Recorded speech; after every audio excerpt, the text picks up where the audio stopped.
Hello mes chers amis, ici Pauline Agneau, j'espère que vous allez bien. Bienvenue dans un nouvel épisode. Aujourd'hui, j'ai le plaisir et l'honneur d'avoir avec moi Serge Marquis, un auteur, un homme de santé qui s'intéresse à la gestion du stress, qui s'intéresse à notre état psychologique, québécois d'origine, vous allez voir d'ailleurs son petit accent chantant, et on va parler aujourd'hui justement de santé mentale. On va parler de comparaison, on va parler de comment éviter de se comparer, surtout d'où vient ce mal qui nous touche tous au final de la comparaison. Et vous allez voir qu'avec Serge, on va remonter très très loin dans notre enfance.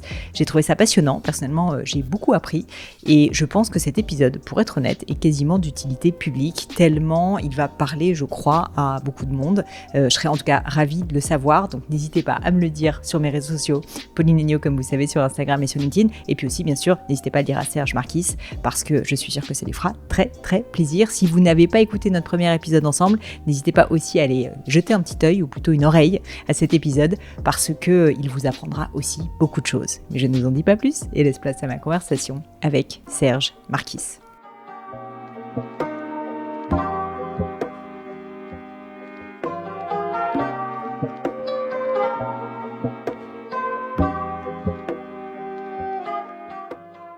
Je hais l'administratif. Oui, moi aussi. Et comme moi, à peu près tous les entrepreneurs que j'ai pu croiser dans ma vie d'ailleurs.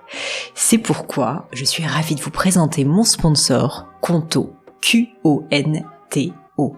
Avec Conto, fini les formalités à rallonge, vous lancez votre société, il s'occupe des formalités. Statut, publication de l'annonce légale, création de votre micro-entreprise ou SAS, tout ce qu'on déteste. En 2 temps, 3 mouvements, c'est fait. Et vous, pendant ce temps, vous pouvez vous concentrer sur ce qui compte vraiment. Quand j'ai créé Gemio, Conto n'existait pas. Et après avoir galéré des heures sur une plateforme soi-disant géniale qui buguait tout le temps dans tous les sens, vous savez de quoi je parle, j'ai dû aller déposer mon dossier en physique au greffe de Paris. Quelle perte de temps! Chers amis, ne faites pas comme moi à l'époque et profitez de leur offre tout spécialement pensée pour les entrepreneurs ou indépendants. Conto vous gère gratuitement votre création d'entreprise, seuls les frais légaux restent à votre charge. Une fois votre entreprise créée, vous avez également 3 mois de compte pro offerts avec le code Pauline 2025. Serge, nous sommes en live et je dois te dire que, comme je te le disais à l'instant avant qu'on commence, le premier épisode qu'on a fait ensemble a été l'un des épisodes les plus écoutés. Je pense que tu as touché au cœur beaucoup de personnes qui n'ont pas l'habitude de se poser des questions et qui ont été, je crois, très sincèrement touchées. J'ai reçu des messages même très émouvants, franchement, pour tout te dire, de personnes qui m'ont dit « mais... » Vraiment, j'avais l'impression dans la bouche de Serge, dans les mots de Serge, en fait, de m'entendre, enfin, en fait, vraiment qu'il s'adressait à moi directement, à moi personnellement. Donc, je pense que tu leur as fait un beau cadeau. Et donc, malheureusement pour nous, Serge, tout ceci a suscité tellement de questions que je me suis dit qu'il fallait absolument qu'on fasse une V2. Et donc, la voici, je te remercie d'avoir accepté, où je répondrai, enfin, ou plutôt, je vais te poser toutes les questions, ou une partie des questions, parce qu'elles ont été très nombreuses, de mon audience, suite à cette première opus ensemble, à ce premier épisode. Je suis assez excitée parce que moi-même, c'est des questions que je me pose. Mais par ailleurs, je suis sûre que ça va être utile à beaucoup de personnes. Donc, déjà, je commence par te dire un grand merci d'avoir accepté de jouer le jeu à nouveau.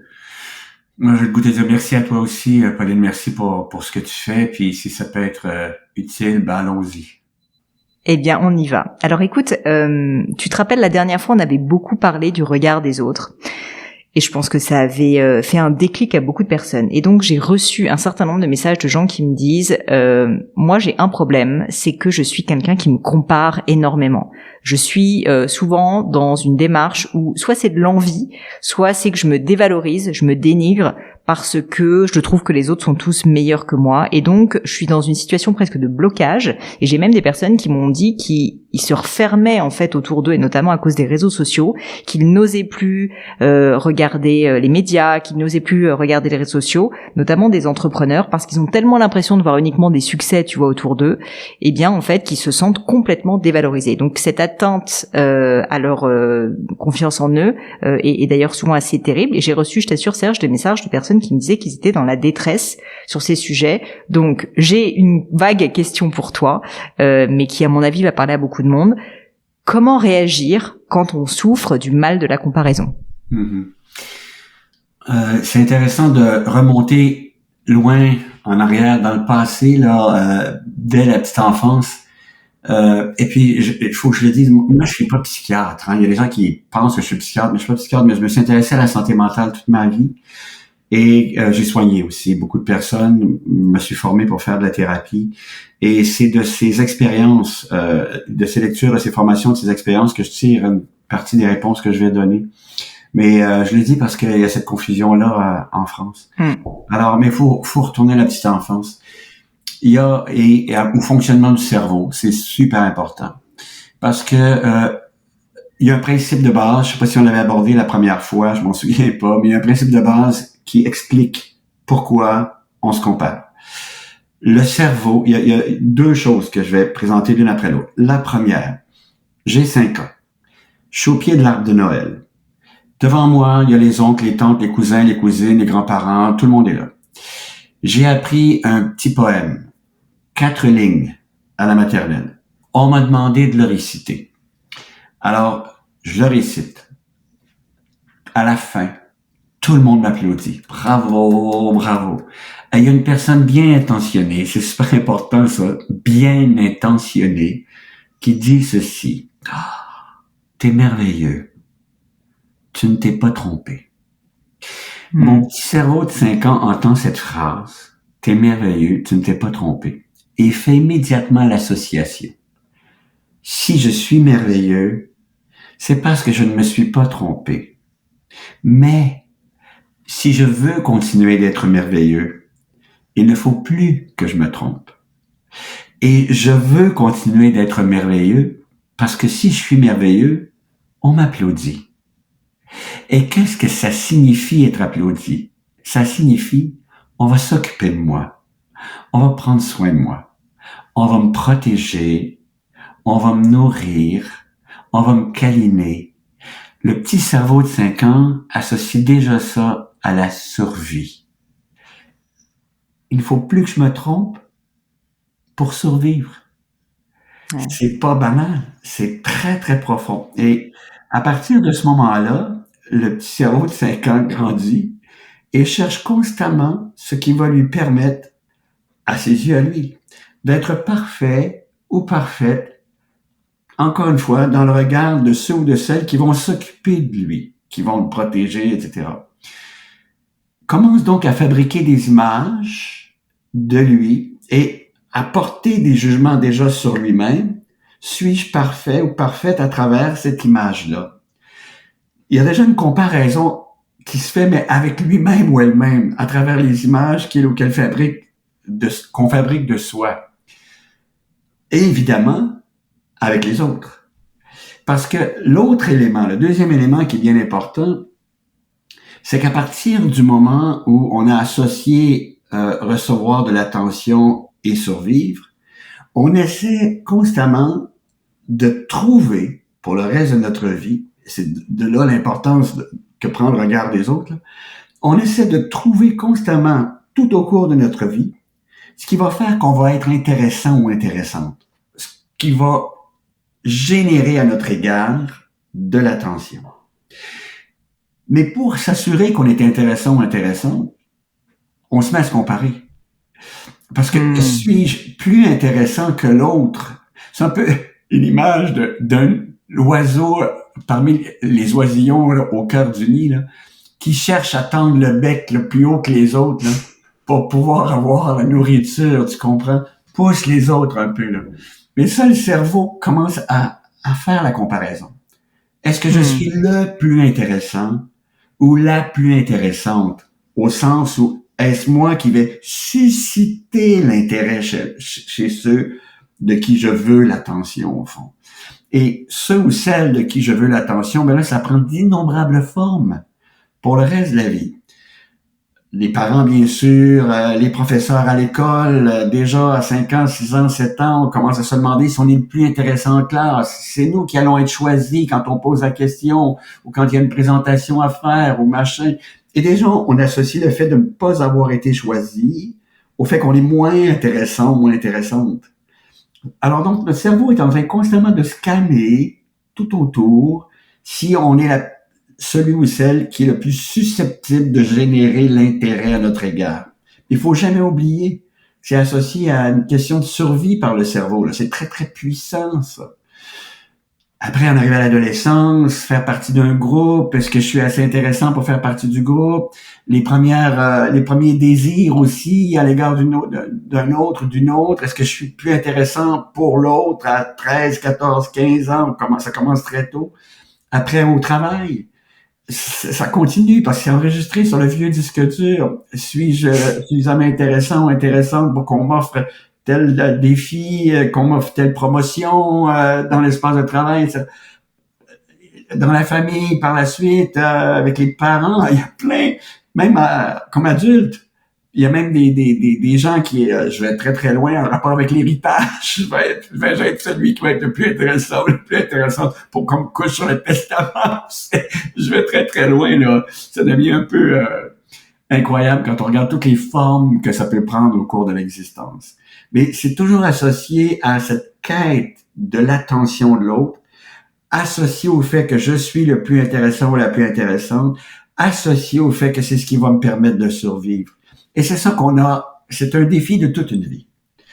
Et je dois dire que quand tu dis ça, c'est ce qui m'explique aussi pourquoi on est autant dans la souffrance quand on ne l'a pas, parce qu'on a peur pour notre survie, littéralement, en fait, au fond du fond. Au fond du fond, et le cerveau, c'est très très clair maintenant, c'est un principe de base, je le répète constamment, ne fait plus la différence à notre époque entre la perception d'une menace à la survie et la perception d'une menace à notre ego, c'est-à-dire aux multiples représentations que nous avons de nous-mêmes à travers les images qu'on essaie de fabriquer tout au cours de son existence, en s'identifiant à toutes sortes de choses pour susciter de l'intérêt, être le meilleur. Je m'identifie, c'est fascinant comme mécanisme, je m'identifie à un joueur de tennis et je m'identifie au sens où j'espère qu'il va être le meilleur ou à une joueuse qu'elle va être la meilleure parce que je vais être bien si c'est le meilleur ou la meilleure parce que mon cerveau associe le fait qu'il a été choisi, applaudi, etc. à tout ce qu'il a vécu quand il était petit. Mais ça, si on prend pas le recul pour prendre conscience de cette mécanique-là, elle nous habite tous les jours, toute notre vie. Et ce qui est formidable, c'est qu'on est capable de prendre le recul nécessaire pour observer, c'est le mot important là, observer ce processus dans la tête, qui est un processus quelque part très simple. Je cherche l'intérêt, parce que c'est ce qui va me permettre, vieux mécanisme, évidemment que je rationalise pas quand je suis adulte, je me dis pas, je cherche l'intérêt parce que je vais survivre, là, je me dis pas ça comme ça, mais c'est cette vieille mécanique qui est encore à l'œuvre. Alors, c'est pour ça que c'est si important de l'observer. Et à partir du moment où j'observe où est mon attention va aller, malheureusement, très, très souvent au cours d'une journée vers cette espèce de mécanique, là, qui est comme si j'étais en train de scanner constamment l'environnement pour essayer de détecter ou bien est-ce qu'il y a une menace à la possibilité que je sois intéressant ou intéressante ou qu'est-ce que je peux faire pour être le plus intéressant ou la plus intéressante? Ça va dans les deux directions. C'est fou quand on y pense. Comment tu dis? Non, mais je disais, c'est fou quand on y pense qu'on est en fait presque en éveil permanent, enfin aux aguets. On scanne. On scanne. Le cerveau scanne. Le cerveau, l'organe scanne. Tout le temps. Oh là, je viens de dire ça, là. Oh, peut-être que c'est pas la phrase la plus intéressante, là. C'est pas dit comme ça, c'est pas analysé comme ça, mais c'est exactement ce qui se passe au niveau du fait de scanner, là. Et peut-être que cette personne-là ne s'intéressera plus à moi maintenant. J'ai pas dit bonjour ce matin, j'ai oublié. Peut-être que cette personne-là ne s'intéressera plus à moi maintenant. Lui a dit une chose très intéressante pendant la réunion. Et parce qu'il a dit ça, mais peut-être que là maintenant, j'aurai plus l'intérêt que je cherche à avoir, pour cette promotion, pour n'importe quoi. C'est constamment comme ça. Et c'est ça qui devient épuisant. Oui, souffrance, t'as tout à fait raison. Parce que dès qu'on commence à imaginer qu'on est moins intéressant que l'autre, la peur, c'est l'émotion qui est au cœur de l'activité, entre autres de l'ego, mais de tout ce qu'on vient de décrire, c'est la peur. Et cette peur-là devient littéralement, là, source d'inconfort. C'est pas confortable d'avoir peur. C'est pas du tout confortable. Et ça se fait en quelques secondes. Tout à coup, on a scanné le fait que on vient de dire quelque chose, ou on n'a pas dit quelque chose, ou on a posé un geste, peu importe, qui pourrait tout à coup nous faire perdre l'intérêt de quelqu'un dont on considère qu'il est très important d'avoir cet intérêt. Ça aussi, c'est fascinant, hein? Parce qu'il y a des personnes, parfois je souris parce que je me dis c'est tellement extraordinaire comme mécanique, tu sais, puis c'est au fond tellement simple, si on prend le recul et qu'on l'apaise, là. Il y a des personnes qui, je vais donner 2 exemples. Il y a un humoriste extraordinaire aux États-Unis qui disait un jour que, hyper populaire, là, adoré, là. Il faisait un spectacle, puis tout le monde l'applaudissait dans la salle, là. Mais il disait, pendant le spectacle, là, le seul visage que je regarde, c'est celui qui ne rit pas. C'est le seul. Parce que mon cerveau va vers lui, là.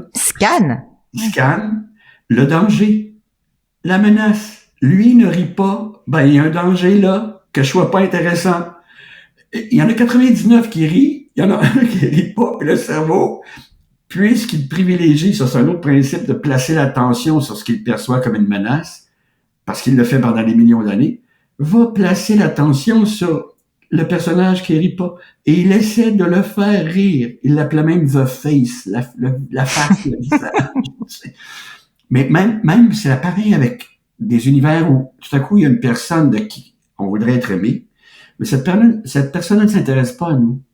Et c'est très étrange parce que il y en a plein qui peuvent s'intéresser à ce que nous sommes, mais notre attention est dirigée puis nos efforts vers celles qui ne s'intéressent pas.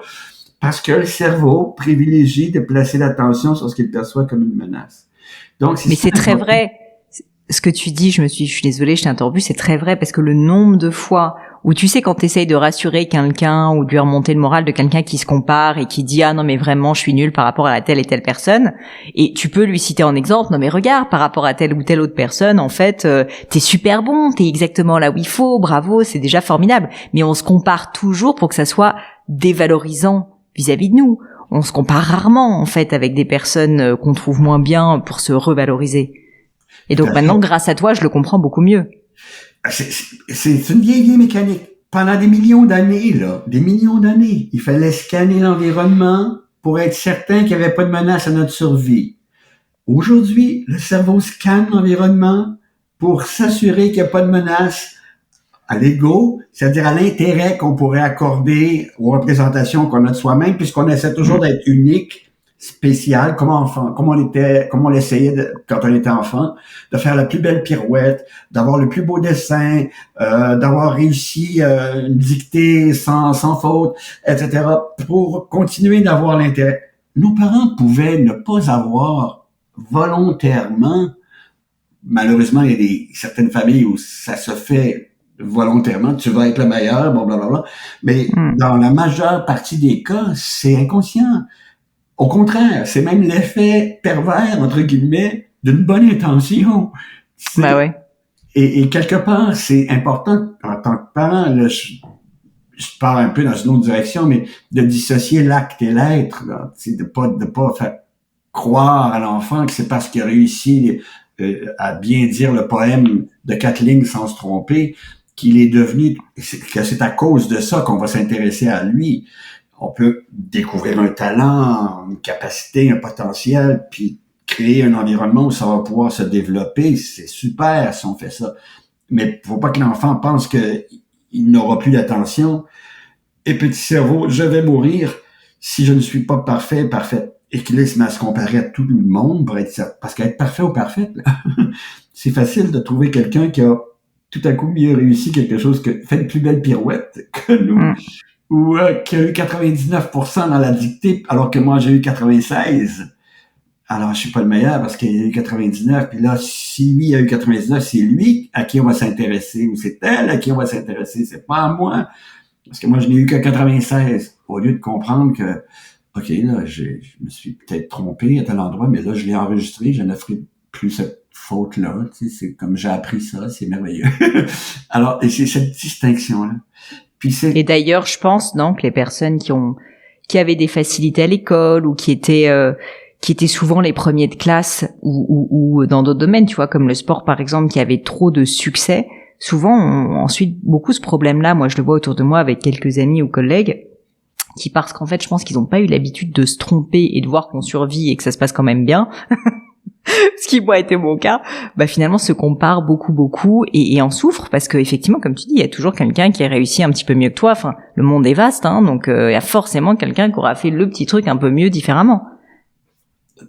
Absolument, deux choses là-dessus. La première, moi, j'ai jamais voulu faire l'apologie de l'erreur, là, mais en même temps, c'est tellement merveilleux parce que on en fait toute sa vie, on se trompe à peu près tous les jours, quelque part, et c'est d'en devenir conscient, c'est un cliché, là, c'est un gros cliché que je vais dire là, mais c'est de devenir conscient de l'apprentissage que ça permet de faire.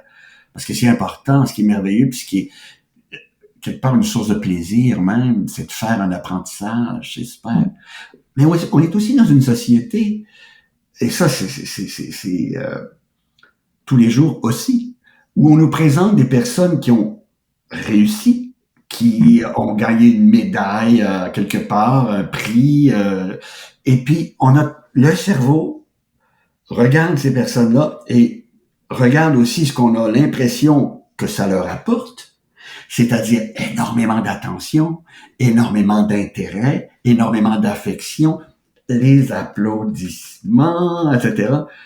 Et bien sûr, le cerveau réassocie ce succès, cette victoire, le fait d'être le meilleur dans son domaine, à l'amour, à l'affection qu'on lui porte, à la réussite de son existence.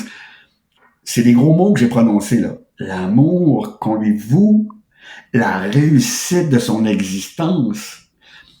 On lui voue l'amour parce qu'il a réussi ou qu'elle a réussi, qu'elle est meilleure. Et là, ça retourne à très très loin. C'est la sécurité. C'est la sécurité pour le reste de son existence. C'est le confort assuré. C'est le bien-être assuré. C'est l'absence complète de souffrance. Il n'y en aura plus de souffrance. Au contraire, il va être dans l'extase ou elle va être dans l'extase. Mais c'est un piège. Parce que ces personnes-là qui réussissent, qui gagnent une médaille, est-ce que le bonheur est assuré à compter du jour où ils ou elles ont gagné une médaille? Eh ben non. Parce qu'on regarde plein d'histoires terribles de personnes qui sont allées au sommet complètement là, de la pyramide et qui par la suite ont été piégées, pas toutes, mais plusieurs, par le fait qu'elles devaient demeurer au sommet de la pyramide pour continuer à recevoir ce que ça leur a permis de recevoir pendant une courte période de temps. Et là, c'est un piège énorme. Parce que ça devient une drogue, en fait. Une drogue. Et c'est impossible de rester au sommet de la pyramide toute sa vie. Et est-ce que c'est être au sommet de la pyramide qui est garant de la réussite d'une existence?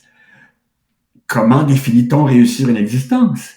C'est la question qui émerge à ce moment-là. Qu'est-ce que ça veut dire réussir sa vie? Et tu sais, moi, j'ai entendu une phrase, je me souviens pas qui l'a prononcée. Enfin, ça me reviendra peut-être. C'est un sage indien. Il disait, on peut mesurer la réussite de son existence au nombre de secondes au cours desquelles on a été présent ou présente dans sa vie. Autrement dit, l'attention n'est plus accaparée par est-ce que je vais être le meilleur, est-ce que je suis le meilleur, est-ce que je vais être le meilleur. L'attention est simplement là, complètement disponible pour observer ce qui se passe, parce que l'attention, il peut y avoir observation, je vais le dire autrement, il peut y avoir observation de là où est l'attention, est-ce qu'elle est dans le présent complètement. Et être dans le présent, ça veut dire aussi observer cette mécanique qu'on vient de décrire. Ça veut dire aussi observer le fait qu'on est en train de scanner. Il y a observation de ça. Bon, ça y est, je suis encore en train de me comparer. Bon, ça y est, je suis encore en train de porter des jugements à mon propre égard. Il y a ce jugement dans la tête. Être dans le présent, c'est observer le jugement à son propre sujet. Être dans le présent, c'est observer la comparaison qui est en train de se faire avec l'autre. Elle est plus belle que moi. Il est plus intelligent que moi. Elle est plus riche. Ah, c'est tellement extraordinaire ce qui lui arrive. Elle se promène dans le monde. Je le vois sur ses réseaux sociaux. Elle est maintenant à Bali, sur un bateau, en train de déguster des mets raffinés, parce qu'elle a rencontré quelqu'un d'extraordinaire qui est richissime et qui l'amène avec elle, lui, etc. C'est ce genre de comparaison, là. Cette activité mentale, Pauline, parce que c'est une activité mentale. On est assis chez soi, confortablement, en train de déguster quelque chose qu'on adore, et tout à coup, ça part la comparaison, parce qu'il vient d'apparaître un message sur le téléphone. Exactement. On a une image de quelqu'un qu'on connaît qui est sur une pirogue, je sais pas quoi, dans un endroit exotique. Puis là, on fait, oh, j'ai pas ça, moi. Ma vie est pas réussie. Elle réussit plus sa vie que moi, etc., etc. Et là, tout à coup, il y a l'inconfort qui s'empare de nous, la tristesse. On est bien, là. On est super bien. On est au chaud. On a tout ce qu'il nous faut. On déguste un thé vert qu'on adore. En une fraction de seconde, l'inconfort apparaît. Envahit complètement le corps. Parce qu'il y a eu cette image, ce texto, cette photo, peu importe, qui est apparu sur, le fait qu'on soit allé sur le réseau social d'un ami ou d'une amie. Je viens de m'acheter une nouvelle maison. Je viens de la décorer. J'ai pas ça, moi. C'est encore associé, là. Ça tourne derrière, là. Lui ou elle, si elle fait ce voyage-là, elle va attirer l'intérêt de plein de personnes. Parce que les gens vont s'intéresser à ce qu'il fait, à ce qu'elle fait. Elle s'est acheté une nouvelle maison, les gens vont s'intéresser à ce qu'il fait ou à ce qu'elle fait, donc je n'aurai plus, moi, cet intérêt-là, tu comprends? C'est l'autre qui va l'avoir. Et on est assis chez soi super bien. Et cette activité mentale est là, et l'inconfort apparaît, la détresse, puis là, j'ai raté ma vie, je passe à côté, je suis nul. Ouais, je suis nulle. Mais tu vois, ce qui est terrible, c'est que et j'en souffre aussi, et je connais beaucoup de personnes qui en souffrent énormément. C'est qu'en fait, tu peux être suffisamment dans l'observation, comme tu le dis, pour t'en rendre compte. C'est-à-dire que tu te dis, non mais là, je suis en train de me comparer, ça n'a pas de sens. Si on file la métaphore, cette fille qui est dans la pirogue, bah en fait, c'est son choix, mais moi, je suis bien chez moi, j'ai pas besoin d'aller dans ma pirogue. Et puis en tout cas, elle a peut-être fait des sacrifices pour aller dans sa pirogue. Donc tu vois, il y a on peut se justifier des trucs, mais au final, le sentiment de sentir nul, de sentir qu'on n'a pas réussi à attirer l'attention, comme tu le dis justement, eh bien en fait il reste là et il est très difficile de le chasser. Et d'ailleurs la question subsidiaire que j'avais pour toi, c'est est-ce qu'il faut le chasser, ou est-ce qu'en fait finalement il faut juste l'observer, il est là et puis c'est comme ça? Du fait qu'on puisse l'observer, là, mais qu'est-ce qui se passe? D'où vient cet inconfort? Cet inconfort vient de l'activité mentale. Cet inconfort est généré par cette comparaison. Là, je me rends compte, wow, c'est tellement extraordinaire de découvrir que c'est cette activité mentale inutile. Merci de le rappeler. Mais moi, parfois, je vais même jusqu'à me dire, hey, regarde, il y a encore cette activité neurologique inutile, là. J'utilise cette expression, là. Il y a encore cette activité neurologique inutile qui est repartie, puis qui est associée à cette vieille peur de pas être assez intéressante. Et c'est fantastique d'observer ça. Et d'observer que c'est encore là, que ça tourne, c'est comme le petit hamster. Et de pouvoir le réaliser comme ça, là, ça l'apaise. Parce que on s'aperçoit que ce n'est qu'un processus, que ce n'est qu'une activité mentale qui, au départ, possiblement, est le résultat d'une association que le cerveau avait faite, malgré des personnes bien intentionnées autour, mais qui, tout à coup, cette association, la peur de mourir, etc., bon, on demeure. Alors donc, l'observer d'abord, ça, c'est très difficile. Et juste ça, là, d'apprendre à l'observer, là, on est tous et toutes capables de faire ça. Comme on est capable d'observer que notre attention n'est plus sur notre souffle quand on on fait un exercice là, pour qu'on simplement placer notre attention sur notre souffle quelques secondes, afin que l'attention ne soit accaparée que par la sensation du souffle. Ben, ça dure 2 secondes, puis l'attention est repartie. Mais repartie vers une agitation. Oh, mais là, j'ai pas réussi à faire ça hier. Qu'est-ce qui va m'arriver? Juste d'observer cette danse de l'attention, là. Oh, l'attention est partie. Et de la ramener, là. Juste ça, c'est pas facile à faire. Juste ça. Mais plus on arrive à faire ça, plus on entre dans l'observation, c'est encore cette activité neurologique, là, qui occupe toute mon attention, là, qui accapare toute mon attention, c'est incroyable. Ça s'apaise juste de le faire. Parce qu'on n'est plus en train de justifier, le mot est très bien choisi, on n'est plus en train de justifier, oui, mais finalement, il y a d'autres personnes qui s'intéressent à moi, oui, finalement, je suis bien, je suis confortable. Ça, c'est encore une autre activité mentale qui essaie là, de faire disparaître la première. Il suffit simplement de faire l'attention est encore accaparée par cette activité neurologique. Tiens, je me compare. Je me compare à elle.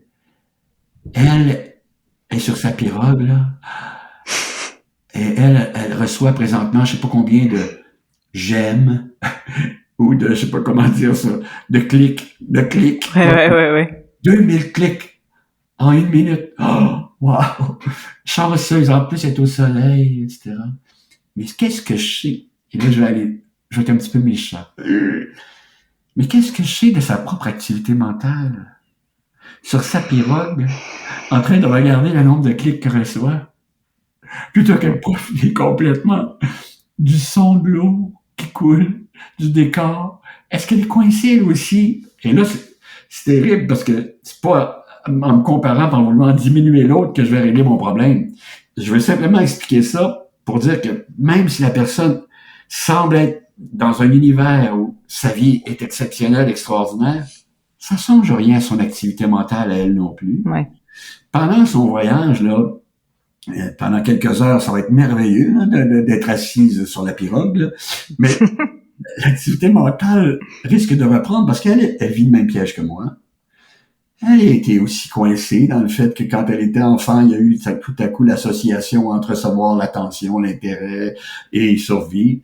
C'est peut-être pas réglé là dans sa tête. Alors, la comparaison n'est pas bonne.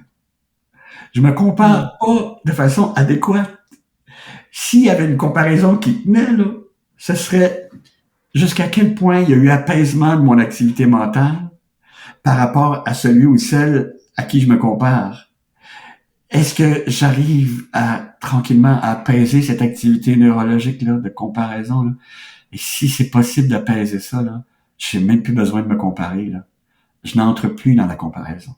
Et si j'avais encore à me comparer, je pourrais même essayer d'aider l'autre à voir si oui ou non, il y a encore cette activité mentale. Parce que son voyage, après avoir fait son voyage, puis qu'elle va être rentrée, est-ce qu'elle va vouloir avoir encore une autre activité qui va lui permettre d'avoir d'autres clics ou d'autres j'aime ou je sais pas trop quoi, parce qu'elle a encore ce vieux besoin elle aussi.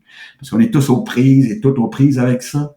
Donc, la vraie issue, le vrai chemin sur lequel là encore c'est un cliché, là, on doit s'engager, c'est qu'est-ce qui me permet d'apaiser ce piège, de sortir de ce piège, d'apaiser cette activité là qui est là tout le temps. Et aider l'autre à l'apaiser aussi. Puis après, mais si je vais en voyage, ça sera merveilleux, mais j'aurais peut-être pas besoin de publier des photos de moi à chaque minute pour savoir si les gens m'aiment plus parce que je suis là en train de faire quelque chose d'exceptionnel ou qui me rend extraordinaire ou bon, blablabla. J'en ai plus besoin. Je peux peut-être donner de l'information à ma famille pour leur dire que tout va. Mais c'est ça le piège des réseaux sociaux dont tu parlais au début aussi. Tu sais, c'est devenu un piège. On a l'impression qu'on va apaiser cette activité là de comparaison tout le temps, là, parce qu'enfin on va avoir réussi à atteindre le sommet de la pyramide et que les gens se compareront à nous, mais que nous on se comparera plus à personne. Erreur. C'est en observant l'activité, en observant ce processus que cesse la comparaison, parce que ça s'apaise. On fait, tiens, c'est encore parti cette affaire-là. Et là, ça s'apaise. Là, ça s'apaise. Et parce que ça s'apaise, ben là, on est complètement présent. Là. Et là, on savoure pleinement la vie, là, pleinement. Les relations qu'on a avec les gens qui nous entourent, les paysages, les mets qu'on prépare. Et j'ai envie de dire que on n'entre plus dans le conflit non plus. Parce que bien sûr, avec la comparaison apparaît le conflit. Parce que malheureusement, dans la comparaison, on pense qu'on va arriver à en sortir en diminuant l'autre. Ouais. En essayant de faire disparaître ce qui nous rend inconfortable chez l'autre, qu'on croit plus heureux, plus heureuse, ou qui a réussi, ou qui... Alors donc, tout à coup commence le commérage, commence le dénigrement, commence la critique, commence le blâme. Oh, oui, c'est vrai qu'elle est belle, mais t'as vu le vêtement qu'elle a choisi? Donc, il y a cette espèce encore d'activité mentale pour qui est là dans le jugement de l'autre, le dénigrement, dans l'espoir d'apaiser cette hyperactivité pour se replacer au-dessus, encore une fois. Donc, non seulement il y a l'agitation liée à la comparaison, mais il y a l'agitation qui émerge du conflit par la suite, qui apparaît inévitablement dans le dénigrement, dans le rabaisser, dans le diminuer, pour avoir l'impression qu'enfin on est au-dessus. Enfin. Bah, c'est passionnant parce que en fait on se rend compte, et je pense qu'on en a tous un peu l'intuition, mais que finalement le dénigrement n'est qu'un indicateur qu'on est soi-même mal à l'aise, et au final ce qui est vécu souvent par les personnes extérieures comme un signe de cette personne se sent supérieure, en fait c'est tout l'inverse. C'est quand tu dénigres, souvent c'est que tu te sens moins bien et que tu te sens un peu en dessous, et donc on t'essaye de remonter quoi à la surface, on va dire. Mais c'est hyper intéressant la manière dont tu le décris. Ouais, vieux mécanisme encore. Ouais. Dans la cour de récréation, c'est déjà comme ça. C'est déjà comme ça. J'ai entendu des enfants dire ah ben c'est moi qui ai la plus belle carte Pokémon. Et dire à l'autre, toi t'es nul parce que t'as pas la meilleure carte Pokémon. Alors, et on est dans la cour de récréation, là, à 6 ans, 7 ans. Là. Déjà, il y a le dénigrement de l'autre pour se redonner une valeur. Donc, dans la tête, déjà, il y a la mécanique. Il y a le processus de la comparaison à l'autre à travers un objet. Cette fois-là, j'ai le plus beau petit camion, j'ai la plus belle poupée, je sais pas n'importe quoi. Versus, puis toi non, elle est affreuse ta poupée, etc. Mais je vois très bien. Alors, et c'est intéressant aussi ce que tu dis, parce que je pense que, tu vois, moi par exemple, quand j'ai des personnes autour de moi qui se comparent, je peux avoir le réflexe, parce que si moi je me sens pas concernée et que j'essaye d'aider quelqu'un qui est en souffrance, je peux avoir le réflexe de dénigrer l'autre personne. C'est-à-dire que en aide, je peux dire non mais en tout cas t'en sais rien, cette fille dans la pirogue, si ça se trouve elle est très malheureuse. Enfin, je fais plein de, je vais pas forcément dire des choses méchantes, mais en tout cas je vais d'une certaine manière essayer de rassurer et essayer de compenser en dénigrant un peu d'une manière détournée, alors que c'est pas ce qu'il faut faire. Si j'entends ce que tu dis, c'est qu'il faut d'une certaine manière laisser l'autre observer et se rendre compte en fait qu'il est en train de comparer. Mais c'est vrai que ça nécessite beaucoup de self-control, on va dire. En fait, c'est un entraînement, hein. Puis cet entraînement-là finit par permettre c'est l'apparition de la vigilance. La vigilance, qui est le mot qui décrit. J'utilise parfois les deux mots, vigilance, conscience, vigilance, conscience. Ok, observe l'agitation. Et au fond, là, ce qui nous permettrait d'entrer dans ce que nous sommes vraiment, c'est-à-dire des êtres de relation, et non pas des êtres isolés les uns des autres, puis le dénigrement, bien sûr, nous isole les uns les unes des autres. Parfois, c'est important aussi d'arriver à se protéger, ça c'est sûr qu'il faut parfois se protéger, parce qu'il y a des personnes qui vont tellement être dénigrantes parce qu'elles sont coincées dans cette agitation mentale qu'il faut parfois se protéger, prendre une distance, parce qu'elles n'ont pas encore observé à quel point ça leur faisait mal à elles-mêmes d'être à ce point dénigrant ou dénigrante. Parce qu'à l'intérieur, sous des apparences de personnes sûres d'elles-mêmes, etc., est-ce qu'elles ont vraiment apaisé l'agitation? Est-ce qu'elles ont vraiment observé ce qui se passait? Puis est-ce qu'elles ont été en mesure d'entrer dans le calme. Ben, s'il y a des nègres, probablement Non. pas. Parce Bah que, d'ailleurs c'est drôle parce que j'avais noté comme question une question qui revient tout le temps, c'est comment gérer des personnes toxiques quand on a des personnes toxiques en face de nous. Alors toxique, je sais pas exactement ce que ça veut dire, mais en tout cas des personnes qui peuvent être dans le dénigrement permanent ou font en sorte qu'on se sente pas forcément bien. C'est pas toujours intentionnel d'ailleurs, mais ce que tu dis c'est que si j'entends bien, il faut se protéger quoi de ces personnes-là, c'est-à-dire qu'on peut pas juste l'accepter et donc être un grand sage juste qui accepte tout n'est pas non plus la bonne option. non, non. Moi, une phrase qui m'a beaucoup aidé dans ma vie. Ça vient d'un ami d'ailleurs que malheureusement j'ai perdu. Il s'appelait Eugène. Eugène disait, répète-toi la phrase suivante, là, je ne peux pas changer l'autre. Je n'ai pas le pouvoir de changer l'autre. Mais je peux montrer à l'autre son intérêt à changer. Puis le proverbe chinois, je peux amener le cheval jusqu'à la fontaine, je peux lui montrer l'eau, mais je ne peux pas le forcer à la boire. Donc, devant une personne toxique avec laquelle j'ai parfois, je suis dans un milieu de travail, par exemple, où j'ai à travailler avec elle, parce que ça fait partie de l'équipe, elle fait partie de l'équipe, où on est sur le même projet, ou peu importe. Si ça devient beaucoup trop difficile, parce qu'elle dénigre les personnes autour, bon, etc., il faut que je me répète, je peux pas la changer, là. Je peux pas la changer. Mais je peux lui montrer son intérêt à changer.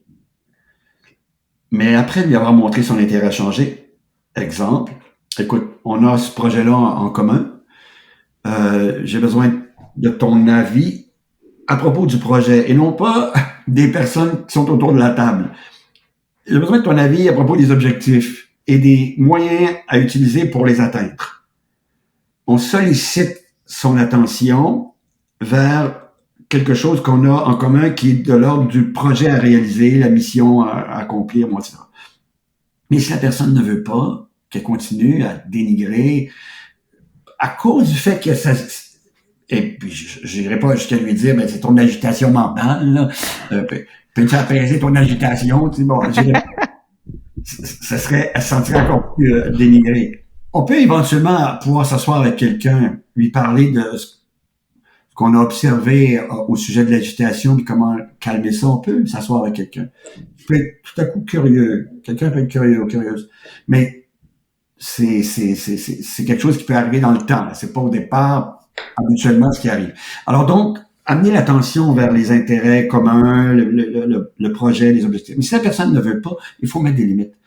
Parce que à partir de ce moment-là, puis se protéger. Parce qu'à ce moment-là, si la personne n'a pas observé, ce qui se passait à l'intérieur d'elle, sa quête d'avoir l'intérêt, sa quête d'être la meilleure ou le meilleur va se poursuivre. Et ça va devenir très, très difficile. Parce que comme elle n'est pas apaisée, ben, elle va continuer à se comparer elle. Elle va possiblement continuer à dénigrer d'autres personnes, etc., etc. Ça fait pas d'elle, entre guillemets, une mauvaise personne. Et c'est ça qui devient l'objet de notre vigilance et de notre conscience. Est-elle apaisée? A-t-elle appris à observer l'agitation qu'il y a dans sa tête? A-t-elle peur de ne pas être la meilleure, parce que ça ne lui apportera plus l'intérêt dont elle croit avoir absolument besoin pour survivre? Parce que ça, c'est une énorme différence quand on vieillit, quand on grandit. On peut ne plus avoir l'intérêt de l'autre, l'attention de l'autre, et continuer à survivre, là. Ouais. Et à vivre, et à savourer l'existence. C'est pas parce que j'ai pas l'intérêt d'une personne que je peux pas continuer à savourer l'existence, parce que ce qui est en moi, je reprends encore la phrase de Marie de Hennezel, ce qui en moi ne vieillit jamais demeure intact.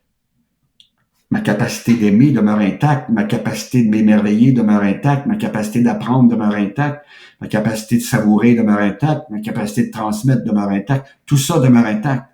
Ma capacité de créer, je sais pas si je l'ai dit, mais demeure intacte. Alors, tout ça demeure intact. Donc, ça n'est pas menacé là, parce que l'autre ne m'apporte plus son regard. Là. Donc, je peux continuer à vivre parce qu'à travers l'expression de ces capacités-là, je vis pleinement mon existence, là. Je peux même contribuer au bien commun, là. Littéralement, à travers ma capacité de transmettre, à travers ma capacité d'aimer, je peux contribuer au bien commun. Alors que si je suis dans l'agitation mentale, la comparaison et le dénigrement, je suis essentiellement en train de soi-disant me protéger, mais je me protège pas vraiment. Parce que je suis dans le dénigrement, je suis encore dans l'agitation, là. Puis donc, l'inconfort que ça génère, la déprime parce que je me sens moins bon, l'hostilité parce que quelqu'un qui, à mes yeux, est meilleur, l'hostilité, la déprime, ce dont tu parlais tout à l'heure, l'envie, la jalousie. Est-ce que c'est confortable? Se sent-on bien quand on est assis confortablement en train de boire un thé vert et d'entretenir la jalousie dans sa tête, d'entretenir l'envie dans sa tête parce que quelqu'un a quelque chose qu'on n'a pas, ou la jalousie parce qu'on a peur de perdre quelque chose qui va nous être enlevé? Est-ce qu'on est bien? On n'est pas bien du tout. On est assis confortablement et ce n'est que ça, c'est cette agitation-là. Activité, hyper-activité. C'est une expression beaucoup utilisée dans notre société, l'hyperactivité. Trouble d'hyperactivité. On a ça. C'est un trouble. C'est pas un trouble, là. C'est pas un diagnostic psychiatrique, là. C'est le quotidien. Ouais. C'est ce trouble d'hyperactivité au quotidien qui génère la jalousie, qui génère l'envie. Il y a eu cette voiture. Wow. Je n'aurai jamais cette voiture, moi, de ma vie, je serais incapable. Etc. Quand je dis ça, dès que je chante dans l'envie, j'entre aussi dans un malaise, un inconfort organique. Oui. Organique. C'est vraiment là, les viscères, puis tout ça, là, c'est les hormones qui circulent, puis c'est pas les hormones du bien-être. Ce ne sont pas les hormones du bien-être, pardon. Et tu vois, là, ce dont tu me parles, c'est un vrai, il y a une forme de détresse, ou en tout cas, je pense qu'il y a, comme tu le dis, hein, ce grand mal-être qui fait que je pense que les gens ont envie d'en sortir et trouvent que, comprennent que c'est un peu une maladie, quoi, d'une certaine manière, le mal de la comparaison. D'ailleurs, pour ça qu'on appelle ça le mal de la comparaison. J'avais une question que j'avais trouvée très intéressante de quelqu'un qui me disait, c'était un homme, moi je suis dans une situation difficile parce qu'en fait, je suis quelqu'un qui est très anxieux. Et en fait, je me rends compte que j'ai maintenant associé dans mon esprit l'anxiété avec la réussite. Et que plus je suis anxieux, plus je suis nerveux, plus je suis stressé dans mon travail, plus j'ai des bons résultats dans mon travail. Et donc là, il y a un mécanisme hyper vicieux qui était rentré, qui est que il y a du mal-être, mais il y a aussi une forme d'attachement, tu vois, à ce mal-être, parce que cette personne se dit, en fait, si je le lâche, je vais moins bien réussir. Et il y a vraiment une espèce de relation de cause à effet totale. Et ça, du coup, moi, je me dis, mais comment est-ce qu'on fait pour gérer ce genre de problème et de cas qui doit bien arriver? Oui. Tu as utilisé encore un autre mot qui est très important, le mot attachement, là, parce que ce mot-là, et ça aussi, il faut faire attention, parce qu'il peut être associé à quelque chose d'utile dans certains cas. Bon, faut être très, très prudent, là. Puis, quand je dis ça, être utile, c'est qu'il y a beaucoup de théories sur le principe d'attachement de l'enfant aux parents. Moi, j'aime mieux utiliser un autre mot que le mot attachement, là. Parce que le mot attachement implique une espèce de nœud dans lequel on est parfois un peu coincé. C'est une question de vocabulaire, là. Mais je considère que le mot attachement, il faut le regarder avec ouais, mais si je perds ça, est-ce que je vais perdre tout ce qui va avec? Et là, faut donc que je garde entre autres là, cette anxiété, il faut que je la conserve, cette anxiété, parce que je ne l'ai plus, je n'obtiendrai plus ce que cette anxiété me permet d'obtenir. Là oui, c'est le nœud, là. Alors que si je me libère de cette anxiété-là, et que j'entre dans la paix, est-ce que je vais encore réussir? Bon, là-dessus, il y a au moins 2 ou 3 choses là, importantes à dire. Et le mot stress est un mot qu'on distingue du mot anxiété. Le mot stress, le stress, là, c'est une vieille réaction qui me permettait d'entrer en mouvement pour assurer ma survie. Quand il y avait perception d'une menace associée à un prédateur, etc., le cerveau sécrétait toutes les hormones du stress, cortisol, adrénaline, noradrénaline, pour me permettre de lutter, me protéger donc, ou de fuir, me protéger, ou de figer pour me cacher, me rendre immobile et me confondre avec le paysage, là, comme certains animaux font. Ces 3 réactions-là sont encore là. C'est très, très primitif.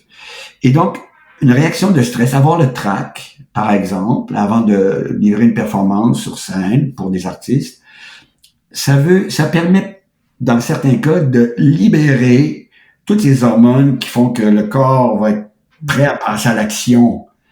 Parce que c'est ça, c'est un passage à l'action, la lutte ou la fuite, et même s'immobiliser, là, mais dans le buisson, j'ai toujours caché dans le buisson en espérant que le vent soit dans la bonne direction.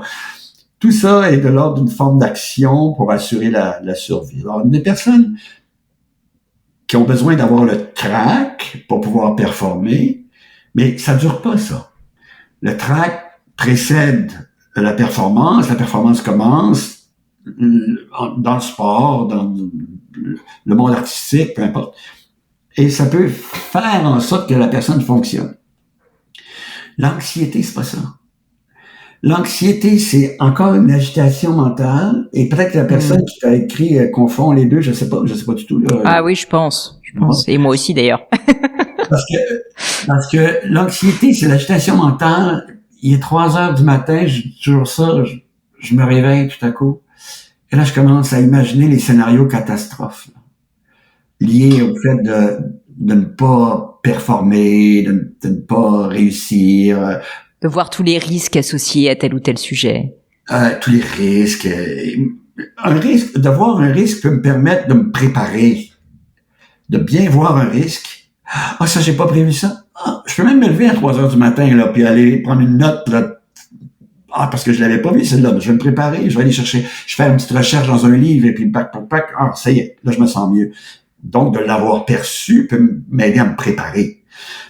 Mais l'anxiété, c'est pas ça. L'anxiété, c'est strictement un scénario catastrophe avec des images, presque un théâtre dans la tête de l'échec, là. Je vais avoir un blanc de mémoire, j'y arriverai pas, je vais me tromper dans ma présentation, puis là, de voir tout à coup les gens qui, devant réagir, n'apportent plus le regard que je voudrais avoir, encore une fois, de leur part, etc. C'est donc imaginer, construire un scénario catastrophe associé au besoin d'être apprécié, le vieux besoin d'être apprécié, ou de tout réussir à la perfection, encore une fois, là. Les deux éléments de base, là. Ces 2 vieux éléments de base, là, si je ne réussis pas à la perfection, je ne serai plus apprécié et ma survie est menacée inconsciemment, là. Là, on entre dans le scénario de l'anxiété, là. Donc, il faut que je réussisse à la perfection pour être apprécié, sinon, ben, je risque d'être exclu, d'être rejeté.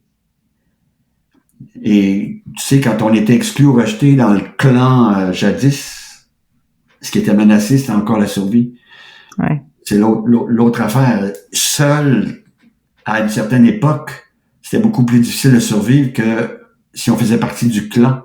Donc, on voulait pas être rejeté, on voulait pas être exclu. Donc, comment on peut rester membre du clan? Comment peut-on vouloir encore de nous? C'est encore le même principe.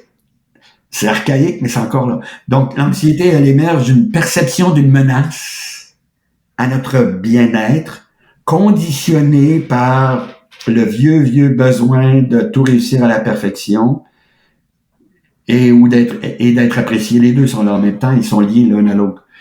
Ça, c'est l'anxiété, ça. Ça, c'est comme, je suis dans mon lit à 3 heures du matin, puis je construis des scénarios catastrophes liés à une perception d'une menace à mon bien-être, là, associé à ces deux besoins s'ils ne sont pas comblés. Besoin de tout réussir, besoin d'être apprécié. Alors que le stress, la réaction de stress, moi, j'aime bien le mot trac, là. Ça m'arrive encore de le vivre régulièrement quand je vais donner une conférence. Les papillons. Il y a une espèce de il y a un petit bout qui peut être une perception d'une menace, là, mais il y a aussi quelque chose qui me fait reviser, qui me fait me préparer adéquatement et pour entrer dans la salle de conférence et commencer à raconter. Donc, c'est bien de distinguer les deux. Parce que si je suis dans le scénario de la construction, de scénario catastrophe, mon attention est dans l'avenir, elle n'est plus dans le présent, en train de me préparer adéquatement. Ou si elle va dans l'avenir, elle est en train de scanner, je reprends ton mot, les risques que j'imagine, ils sont peut-être pas réels, là, mais les risques pour lesquels je peux me préparer davantage. Il y a un exemple qui me revient à l'esprit. J'avais accepté de donner une conférence en anglais, une formation en anglais, toute une journée, en Ontario il y a quelques années. Et là, je me réveillais à 3 heures du matin régulièrement en train de construire des scénarios catastrophes. Les mots ne viendront pas. Je trouverai pas les phrases justes, etc. Et là, je dormais pas. Je me suis dit, OK, faut que je me prépare. Je me suis acheté une petite enregistreuse et je me suis mis à faire la conférence dans le sous-sol de la maison où j'habitais à l'époque, en enregistrant. Et après ça, je portais mon enregistreuse avec moi. Et quand j'étais dans une file d'attente quelque part, j'écoutais pour bien intégrer. Donc, j'étais en mode préparation. Mon attention était dans le présent, en train de travailler sur la préparation, plutôt que d'être dans le futur, en train d'anticiper la catastrophe. Quand elle allait dans le futur, c'était pour scanner ce pourquoi il fallait que je me prépare davantage. Et non pas le scénario catastrophe. Être capable de distinguer les deux, faire les nuances.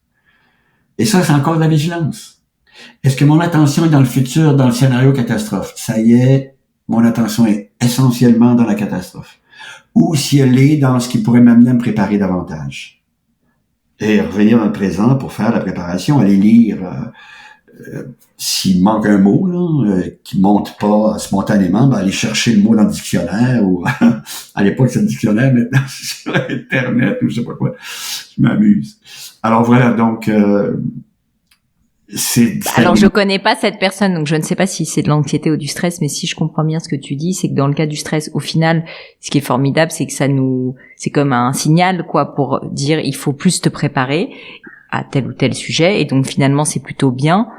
L'anxiété, à l'inverse, elle n'apporte pas grand-chose parce que en fait, elle se projette sur des scénarios qui sont pas probables en tout cas, donc il y a même pas de préparation, quoi. Absolument. C'est vraiment là. Le stress va monter. Il y a eu perception d'une menace.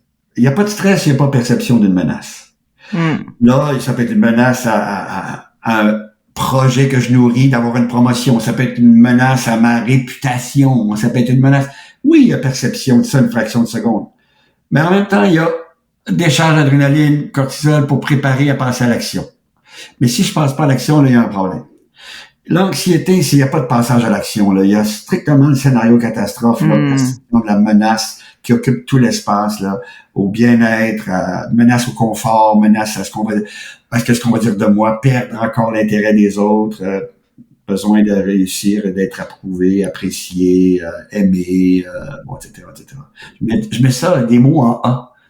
Apprécié, approuvé, aimé, ce besoin-là, tous les mois. Alors là, anxiété. Anxiété, c'en est un aussi. Non, mais c'est du coup, en fait, l'action peut aider à mieux se préparer et donc à finalement guérir, quoi, son stress. La question quand même que je trouvais intéressante de cette personne, c'est, je sais pas du coup si c'est du stress ou de l'anxiété. Je pense que si c'est de l'anxiété, en tout cas, de toute façon, le sujet, ça peut pas être résolu par l'action, puisqu'en tout cas c'est de l'anxiété, donc il y a pas d'action. C'est juste qu'en fait il faut être dans l'observation. Si je reprends tes principes, la vigilance, pour se dire là je suis en train d'être anxieux, et donc au bout d'un moment j'imagine que ça finit par partir un petit peu, ou en tout cas on est apaisé avec. C'est un peu ça ce que... Oui, je suis dans l'anxiété, mon agitation, l'agitation mentale, là, encore une fois, là, le hamster, là, est en train d'imaginer uniquement des scénarios catastrophes, là. c'est ça qui se passe actuellement. Il y a observation de cette activité mentale, là. C'est ce qui se passe, là, cette tempête, là, cette espèce de tapage, là. C'est strictement ça. Il est pas lié à quelque chose de constructif, des pensées utiles, pleines de créativité. C'est pas associé à ça. Le trac, je le porte. J'ai encore le trac dans une conférence, lorsque je donne une conférence. Mais je le porte. Et j'observe tout à coup la dimension. Ah, il y a encore une imagination que je vais me tromper. Ramène ton attention. Reviens ici. Reviens ici dans la préparation de la conférence. Ramène l'attention sur le passage dont tu ne te souvenais pas. Retrouve ce passage, la personne dont tu veux citer le nom. Retrouve la personne dont tu veux citer le nom. Là, je suis dans l'action, là. Toc, toc, toc, toc, toc. Préparation adéquate. Donc, l'inconfort m'a amené à me préparer, mais l'attention n'est pas restée dans ce qui génère l'inconfort à travers le scénario catastrophe. Au Québec, on dit « je vais me planter », ça veut dire que je vais trébucher, je vais tomber, c'est comme si j'allais tomber on dit en pleine face au Québec, ça, le visage, etc. Ça, c'est pas constructif, je vais me planter. OK, qu'est-ce qui manque? Je répète ce passage-là. Quelqu'un qui fait du théâtre, quelqu'un qui va sur scène chanter, j'imagine doit faire la même chose. Moi, je chante pas, mais je vais répéter la chanson pour être capable de la livrer. Je la répète, je mets mon attention dans ça.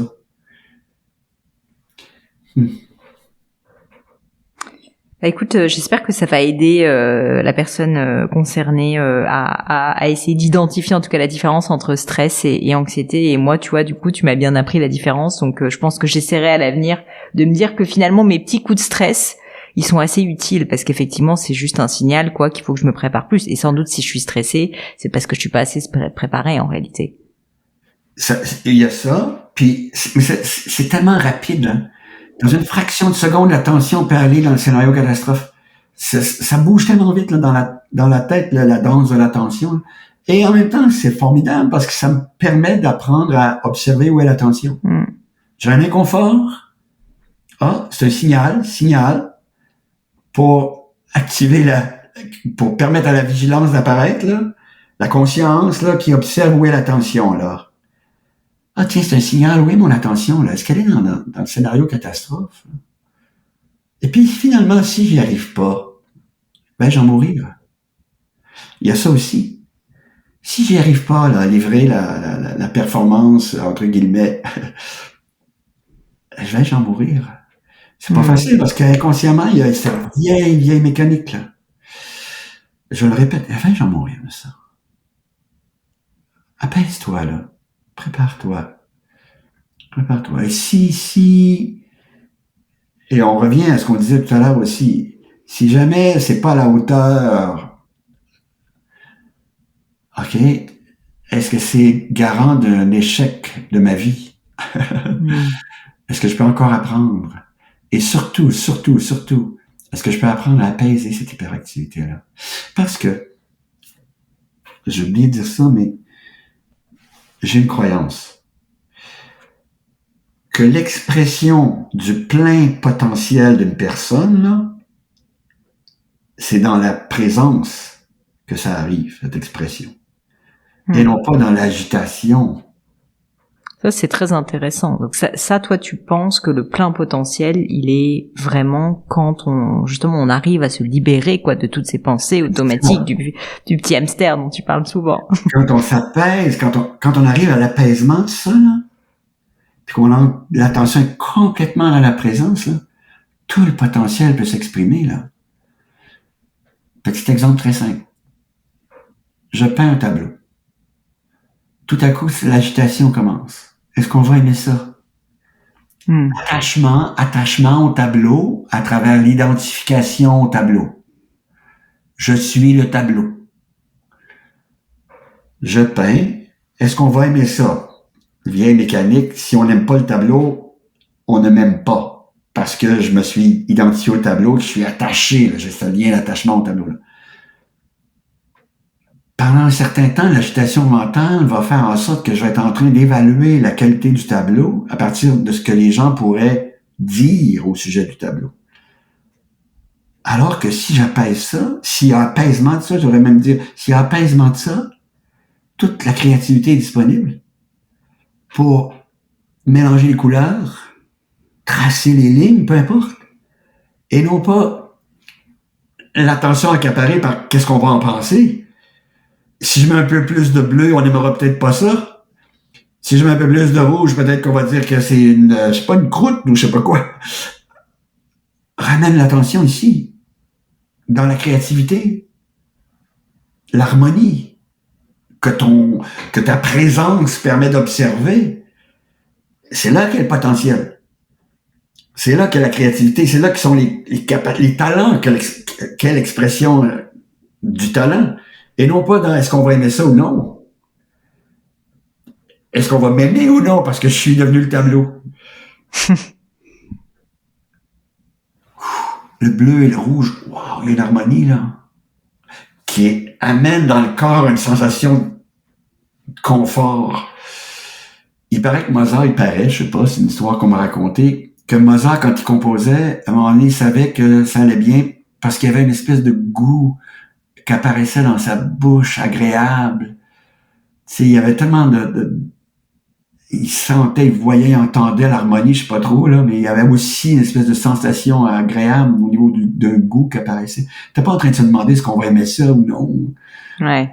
Il était dans l'expression complète, j'imagine, en tout cas, l'harmonie qu'il entendait. Et c'est vrai pour n'importe quel artiste, mais c'est vrai aussi pour toute personne qui est dans un mode de création. Ou, ça peut être dans le sport, ça peut être dans n'importe quoi. L'expression, la danse, j'ai souvent dit ça. Est-ce que ce geste est approprié versus sentir le mouvement, tout simplement. L'attention est complètement dans la présence, dans la sensation du mouvement et non pas dans est-ce qu'on va aimer ce mouvement parce que je suis devenu le mouvement, je me suis identifié au mouvement, je me suis attaché au mouvement versus le sentir totalement dans la présence. Et là, la créativité. Et là, le talent. D'ailleurs, c'est ce que les coachs maintenant, entre guillemets, de sportifs, parce que les sportifs ont des coachs maintenant. Qu'est-ce qu'ils font? Ils essaient de les aider à ramener leur attention complètement dans le présent, sur le geste.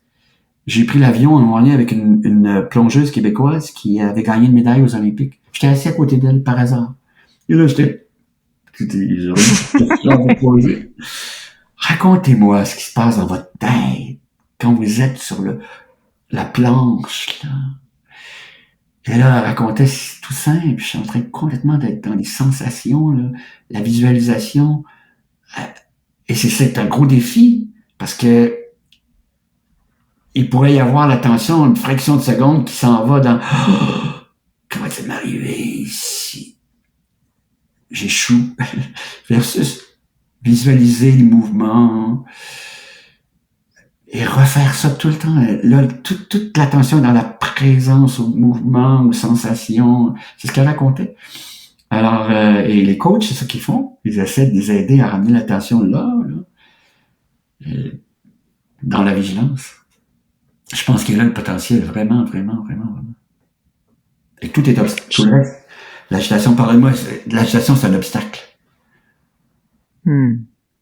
C'est drôle, cette histoire avec la plongeuse me rappelle un épisode de podcast que j'avais fait une fois avec une championne de karaté qui a gagné les championnats du monde.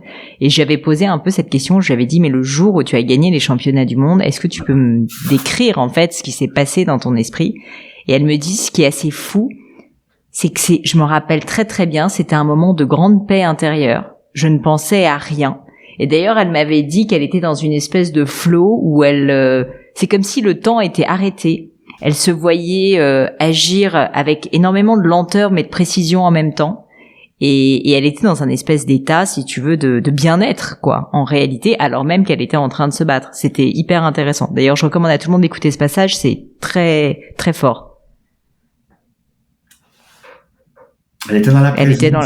Elle était dans la présence, sans doute. Complètement dans la présence. Le flow, la paix intérieure. La paix, elle a même utilisé le mot paix. Totalement. Il n'y avait plus cette agitation. Puis ça, c'est... Mais ça va dans le sens de ce que tu dis, que cette paix, en fait, suscite le succès. Et donc, on en revient à la question de mon cher, de cette personne qui m'a dit, de mon cher auditeur, qui m'a dit, mais moi, j'associe mon anxiété au succès. Mais en fait, non, la preuve, là, c'est cette paix intérieure qui permettrait d'être encore plus créatif ou encore meilleur, finalement, dans son travail. Tout à fait. Il peut même y avoir observation du moment où il y a le stress qui apparaît. Observation, c'est tellement important ce mot-là, Pauline. Observation sans jugement, là, sans aucun jugement, juste une observation. Oh, il y a cet inconfort qui est là. On amène l'attention sur l'inconfort, etc. Et là, tout à coup, là, apparaît cette espèce de paix, là, qui dure quelques secondes, cette espèce de paix. Et c'est cette paix intérieure-là, là, qui fait que toutes les ressources sont mobilisées, les talents peuvent se développer, le potentiel, les capacités, les ressources. Et le trac peut amener une action, peut amener... Serge, écoute, en réalité, j'ai encore pas mal de questions, mais j'ai quand même envie cette fois-ci, puisqu'on l'avait pas fait la dernière fois, de te poser quelques questions sur toi. Avant de terminer cet épisode, parce que je serais trop déçue de pas te faire passer ce que j'appelle mon crible, qui sont un peu les questions que je pose à chaque fois sur ce podcast. Et la dernière fois, j'étais tellement prise justement dans le flot de notre conversation que j'avais pas eu l'occasion de te les poser. Bah là, du coup, j'aimerais bien quand même clore la conversation sur ces questions personnelles, si tu l'acceptes. Avec plaisir. La première de ces questions, justement pour essayer de revaloriser l'erreur, le droit à l'erreur, est-ce que tu as vécu dans ta vie un grand échec dont tu pourrais nous parler et l'enseignement ou la conclusion que tu en as tiré? J'ai vécu plusieurs périodes très très difficiles. Je sais pas si on peut appeler ça des échecs, mais des périodes où j'étais tellement mu par le besoin de performer, d'être le meilleur, etc., que je me suis même retrouvé un jour aux soins intensifs à l'hôpital. Je suis toujours ému quand je parle de ça parce que c'est pour montrer jusqu'où ça peut conduire avec une hémorragie digestive massive. On voulait à tout prix m'opérer d'ailleurs, et je refusais parce que je savais ce qui s'était passé. J'avais pas... le mot anglais qui m'ont drivé, tu sais, mu par le besoin d'être au sommet, puis d'être intéressant, puis bon, tout accomplir à la perfection, puis et c'était à la fois dans des relations au travail, puis dans les relations à l'extérieur du travail aussi.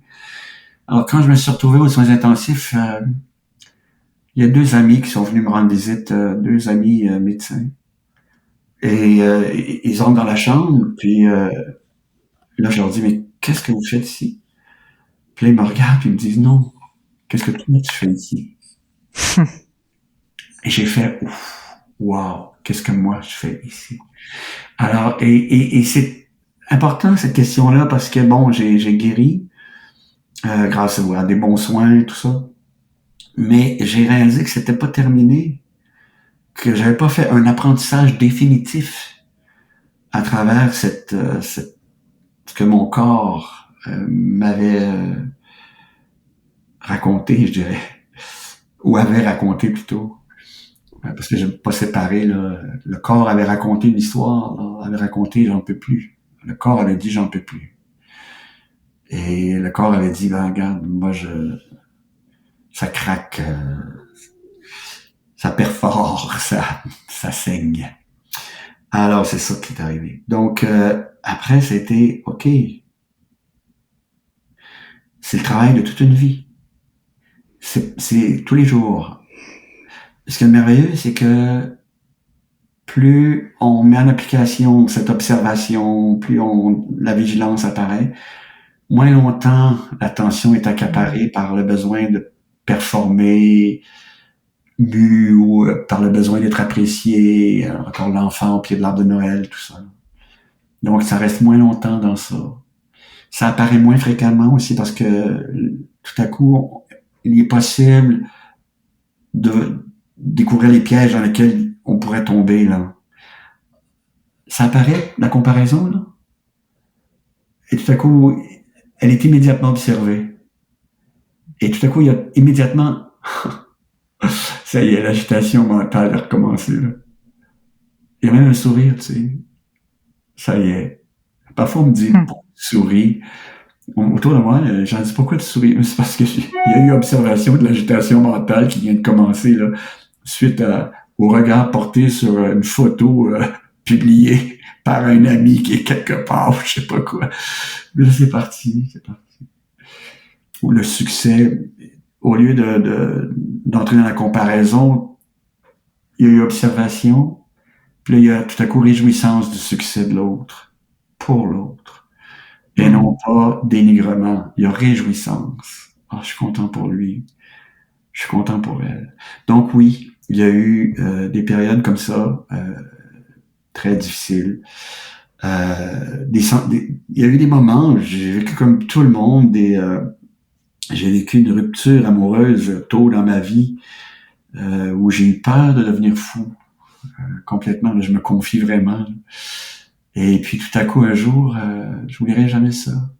J'étais en train vraiment il y avait une espèce de jugement sur moi-même. Je vaux pas la peine, je suis pas assez intéressant, je suis pas assez ci, je suis pas assez ça. C'est pour ça qu'elle veut pas de moi, bon blabla. Tu sais. Activité mentale, jugement sur soi. Elle est avec un autre qui est plus intéressant que moi. Ça tournait tout le temps. Et tout à coup, au mois de mai, j'oublierai jamais ça, c'était un mois de mai. Je suis sorti à l'extérieur, c'est le printemps ici. Les bourgeons explosaient, il y avait une lumière tiède, confortable. Et là, je m'ai ressenti une sensation de bien-être, Pauline, là, mais tellement grande à contempler tout ça, là. Les parfums, la terre qui dégèle, là, tu sais, tout ça, là. Et là, j'ai fait, mais je peux vivre sans elle. J'ai prononcé cette phrase-là. Donc, il y avait l'attention sur la capacité de m'émerveiller, qui est intacte, qui réapparaissait, la capacité d'aimer aussi. Il y avait comme l'attention était rebranchée sur ça. Et puis je n'ai plus jamais eu cette peur-là par la suite. Mais ça a été très très difficile cette période-là. Ça a duré plusieurs mois. Alors donc oui, c'est comme ça qu'on apprend, hein, les êtres humains, tous et toutes. On vient pas au monde avec une espèce d'armure qui nous protège contre toute forme de peur, contre toute forme de... D'ailleurs, la peur peut être utile pour assurer la survie. Donc, puis c'est pas tout le monde qui va nous aimer, puis c'est pas toutes les personnes dont on voudrait être aimé qui vont nous aimer, puis c'est pas... Tout ça, on vit tous et tout ça. C'est l'agitation qui part, qu'on peut se mettre à observer. Je te remercie d'avoir accepté de nous confier ça. Serge, si jamais il y avait quelque chose à refaire dans ta vie personnelle ou professionnelle, qu'est-ce que tu referais différemment?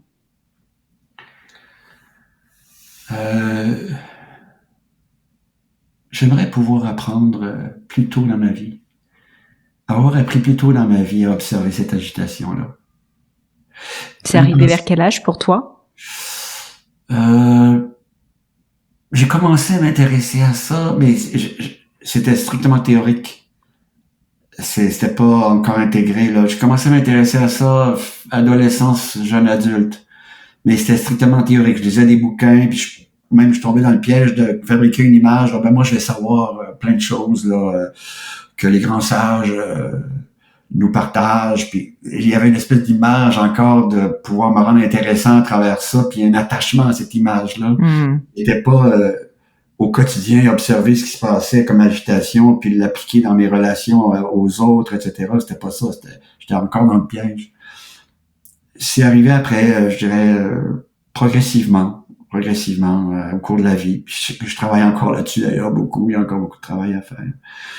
Donc, si c'était possible, cependant, tu vois, l'année dernière, c'est pas une publicité que je fais, là, j'en parle parce que ça m'est apparu à cause de ta question. J'ai écrit un petit livre qui s'appelle Ça chauffe là-haut en France. C'est le petit pensouillard au Québec qui s'adresse aux parents pour les aider à observer l'apparition de l'agitation mentale dans la tête de leur enfant. Les aider à observer l'apparition du petit hamster qui court à 6 ans, 7 ans. Ben, je suis nul, puis l'autre est plus... Moi, je suis trop grosse, puis etc. Là, tout ce que les enfants peuvent déjà commencer à dire à leur sujet. Ils arrivent de l'école, puis il y a quelqu'un qui a dit quelque chose qui a été dénigrant, puis ils ont intégré ça, ils ont commencé à faire courir ça dans leur tête. Alors, si il y avait quelque chose à changer, puis c'était pas du tout, mes parents ne savaient pas ça, s'intéressaient pas à ça, etc. S'il y a quelque chose qui pouvait être fait, ce serait d'apprendre plutôt à apaiser l'agitation mentale. Tu vois, j'ai 2 petits-fils maintenant, puis j'étais avec eux à Noël en France parce que notre fille habite en France. Puis le plus jeune, qui a 5 ans, arrive devant moi pendant la période des fêtes, puis il sanglote, il pleure, puis il est agité. Puis mon grand frère m'a dit que j'étais un bébé.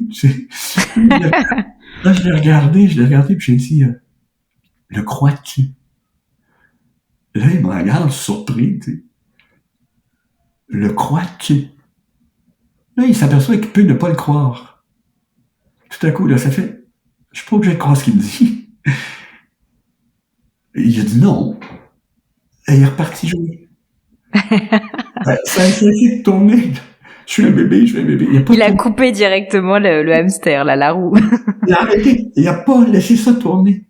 Et le lendemain, c'est drôle parce que sa mère était avec nous quand j'ai fait ça. Le lendemain, il recommence. Il m'a encore dit que j'étais un bébé. Puis là, c'est sa mère qui a dit, est-ce vrai?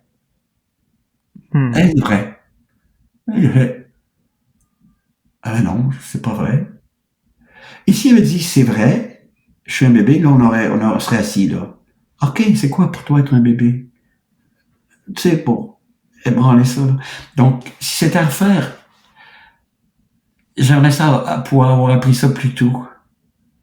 Parce qu'il y a tellement d'agitation inutile qu'il y a eu pendant tellement d'années. Il y en a encore aujourd'hui, de temps à autre, mais à moins, là. Il y en a moins. Mais mon Dieu, que je me serais épargné plein de souffrances inutiles. Plein. Je serais peut-être jamais allé aux soins intensifs. Je me serais peut-être jamais retrouvé là. Alors, donc, mais en même temps, ça n'a pas été possible. J'ai eu à apprendre ce dont on parle dans le parcours que suivi. Puis aujourd'hui, ben, j'ai envie de dire, je suis conscient que c'est un travail qui continue. Et j'ai le privilège de pouvoir le partager avec d'autres, à travers des personnes comme toi, et ça, c'est merveilleux aussi. Et on t'en remercie d'ailleurs, parce que je pense que tu aides vraiment en profondeur énormément de monde. Donc encore merci à toi Serge. Écoute, j'ai peut-être une dernière question pour toi. Je voulais te demander le meilleur conseil qu'on t'ait donné. Est-ce qu'il y a quelque chose qui te vient à l'esprit? Qu'on m'ait donné. Le meilleur conseil qu'on m'ait donné. Oh là là.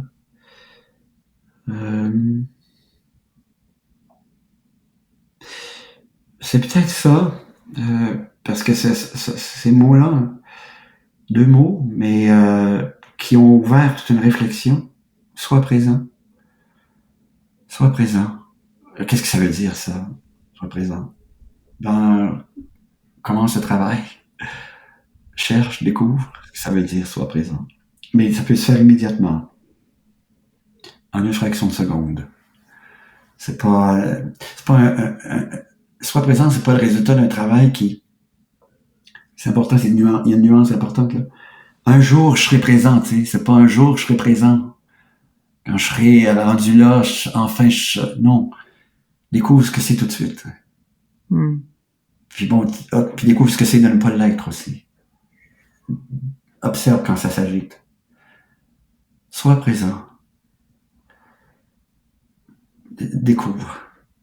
À partir du moment où tu découvres ça tout de suite, en une fraction de seconde, le travail commence, là. L'observation. Ouf. Puis là, oh non, ça y est, il y a un ami à moi, grand ami à moi, j'avais pas vu depuis un bon bout de temps, puis on se retrouve par hasard au cinéma. On s'était pas donné rendez-vous, on était là par hasard au même film. C'est un long film, il y avait une entracte. Et à l'entracte, je dis, comment vas-tu, etc. Et il me dit, Serge, au cours des 3 dernières heures, je n'ai pas été présent. Et il me répond ça quand je lui demande comment ça va. Alors je lui dis, aïe, aïe, aïe, t'es chanceux d'être capable d'avoir observé ça parce qu'il y a des gens qui, toute leur vie sans l'avoir réalisé. Ils passent toute leur vie sans l'avoir réalisé. Ils terminent leur vie sans avoir été présents, présentes, puis ils l'ont jamais réalisé. Alors, mais c'était merveilleux parce qu'on a eu un échange magnifique après. Mais il s'était rendu compte que pendant même le film, il n'était pas présent. Enfin. Serge, je te remercie 1000 fois. En vérité, j'ai presque déjà envie de te dire qu'il va falloir un jour qu'on fasse une 3e version, puisque en fait, je pense que j'ai encore 1000 questions pour toi, mais je veux être respectueuse de ton temps et puis je pense qu'il y a déjà beaucoup de contenu en réalité dans ce que tu nous as dit. Je pense qu'il y a déjà beaucoup de choses à intégrer. Donc, je te remercie d'avoir accepté de prendre le temps. Je te remercie 1000 fois d'autant partager, de livrer ton cœur, de te confier, et puis d'être aussi humain dans ta manière d'expliquer les choses. Je pense qu'on se sent jamais jugé, on se sent écouté, en fait. Et moi, personnellement, ça me touche beaucoup, donc je te remercie. Mais merci à toi, Pauline. Puis vraiment, merci pour ce que tu fais. Merci. Merci beaucoup à toi. Puis j'ai déjà envie de te dire, si tu veux qu'on fasse une autre rencontre, n'hésite surtout pas. Mais la prochaine fois, j'aimerais bien peut-être venir te voir au Québec, ça serait encore plus sympa. Avec grand plaisir, avec grand plaisir.